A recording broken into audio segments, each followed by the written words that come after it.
नमस्कार. तर हा एक लेख मी लिहिला आत्ता. ह्या लेखाला मी नाव दिलं अगदी हुबेहूब. लेखाचं नाव.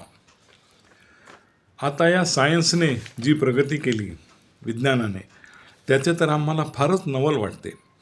असली आहे का नकली आहे हेही लवकर समजत नाही. मी दोघा-तिघांची एक गोष्ट पाहिली, नोट केली. जेवण झालं की बेसिनवर त्यांनी हात धुतले आणि सरळ तोंडामध्ये एक हात घालून त्यांनी दाताची एक कवळी पूर्ण बाहेर काढली. नकली दात. अहो, ते नकली दात आहेत किंवा ती कवळी आहे हे वाटत सुद्धा नाही. अगदी हुबेहूब खरे दात वाटतात ते. किती कमाल आहे नाही. पुन्हा ते सर्व दात स्वच्छ धुवून पुसून पहिल्यासारखे तोंडात बसून टाकले. मोकळे. असो. आता आमची शंका अशी की तोंडात कवळी बसविणाऱ्या या लोकांची, म्हणजेच नकली दात असणाऱ्या या लोकांची कधी दातखिळ बसते काय? आता आपले दात खरे आहेत, असतात.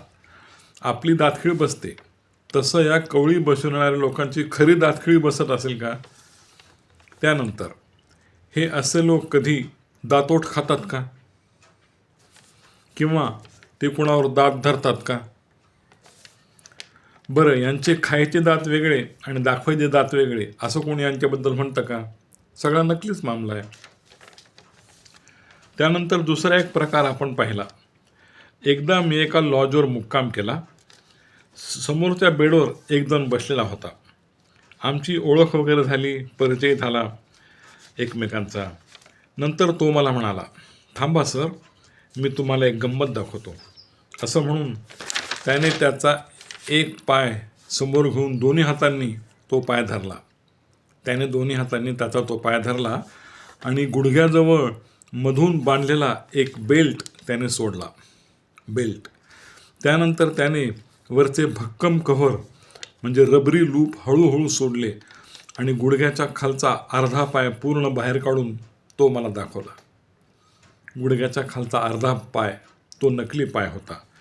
मला दाखवून तो म्हणाला, हा अर्धा पाय जो आहे तो नकली आहे. जयपूरहून मागवला मी. गँग्रीन झालं होतं माझ्या पायाला. पाय कापावा लागला. मी इतरांसारखं व्यवस्थित चालू शकतो, काही प्रॉब्लेम नाही. पण घरी परत आलं की हा पाय काढून सेफ ठेवून द्यायचा, मग झोपायचं. मी ते ऐकून थक्कच झालो. अगदी खरा पाय वाटत होता तो. असो, जगामध्ये आता सगळंच असं मिळतं. नकली हात, नकली केस, विग. बऱ्याचशा गोष्टी नकली, पण दिसायला अगदी हुबेहूब ओरिजिनल वाटतात. हे सगळे सायन्सचेच उपकार आहेत. ओके.